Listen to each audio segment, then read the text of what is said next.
ഇന്ന് നാട്ടടുക്കളയിൽ green peas കറി എങ്ങനെ തയ്യാറാക്കുന്നത് നോക്കാം. അതിനുവേണ്ടി ഒരു കപ്പ് ഗ്രീൻ പീസ് ഞാൻ കുതിർത്തി കഴുകി വൃത്തിയാക്കി എടുത്തിട്ടുണ്ട്. ഇനി നമുക്കിതൊരു കുക്കറിലേക്ക് ഇട്ട് കൊടുക്കാം.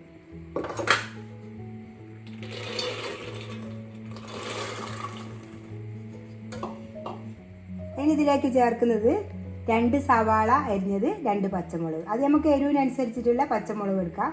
ഈ പച്ചമുളകിന് നല്ല എരിവുണ്ട്, അതുകൊണ്ട് ഞാൻ അത്രയും എടുത്തില്ല. ഇനി നമുക്ക് വേണ്ടത് ആവശ്യത്തിന് വെള്ളം.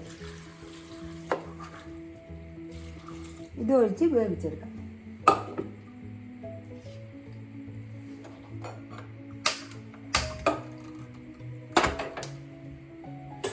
അധികം വെന്തുടയണ്ട, ഒരു 3 വിസിൽ 4 വിസിൽ എടുത്ത് കൊടുത്താൽ മതി. അത് ഒരു കുക്കറിൻ്റെ ഇതുപോലെ ആയിരിക്കും.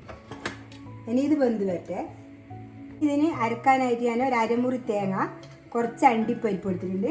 ഇനി ഇതിലേക്ക് കുറച്ച് പെരിഞ്ചീരകം ചേർത്ത് കൊടുക്കാം. 1 സ്പൂണ് പെരിഞ്ചീരകം ചേർത്ത് കൊടുത്തിട്ടുണ്ട്. ഇനി ഇത് രണ്ടും ഞാൻ അരച്ചെടുക്കാം. നമ്മളെ ഇത് നോക്കി നോക്കാം.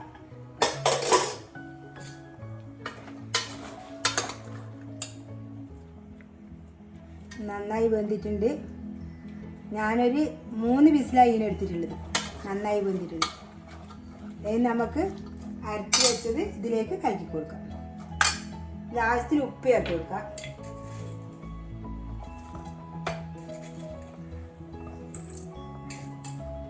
ഇനി ഇത് അരച്ച് വെച്ചത് ഇതിലേക്ക് കലക്കി കൊടുക്കാം.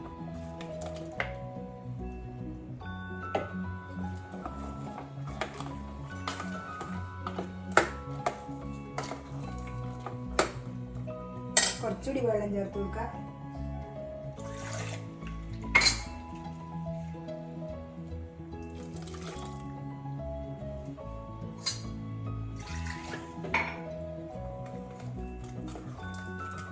ഇത്ര മതി. ഇതിന് തിളച്ച് വരട്ടെ. തിളച്ച് വന്നിട്ടുണ്ട്. ഇത് നമുക്ക് അതായത് ഗരം മസാല പൊടിച്ചത് കുറച്ചിട്ട് കൊടുക്കാം. അധികം ഇടണ്ട, ഇത്രയേ ഇടുന്നുള്ളൂ. ഇത് ഇവിടെ തന്നെ പൊടിച്ചത്. അധികം ഇട്ടാൽ ഭയങ്കര സ്മെല്ലായിരിക്കും. നമുക്ക് കുറച്ചിട്ട് കൊടുത്താൽ മതി. അത്രയേ ഉള്ളൂ. ഇതില്ലെങ്കിൽ നിങ്ങൾ ഒരു കറുവപ്പട്ട വേവിക്കുമ്പോൾ അതിലിട്ട് കൊടുത്താൽ മതി. ഇതൊന്നും നിങ്ങളുടെ കയ്യിലില്ലെങ്കിൽ പിന്നെ പെരിഞ്ചീരകവും അരച്ചു കൊടുത്താൽ മതി. കുറച്ച് വെളുത്തുള്ളി ഇഞ്ചി പേസ്റ്റ് ചേർക്കുന്നുണ്ട്. അല്ലെങ്കിൽ നമ്മളിത് മുറിച്ചിട്ടാലും മതി, വേവിക്കുന്ന തന്നെ മുറിച്ചിട്ടാലും മതി. ഇനി ഇത് നമുക്ക് കറിവേപ്പില ഇട്ട് കൊടുക്കാം.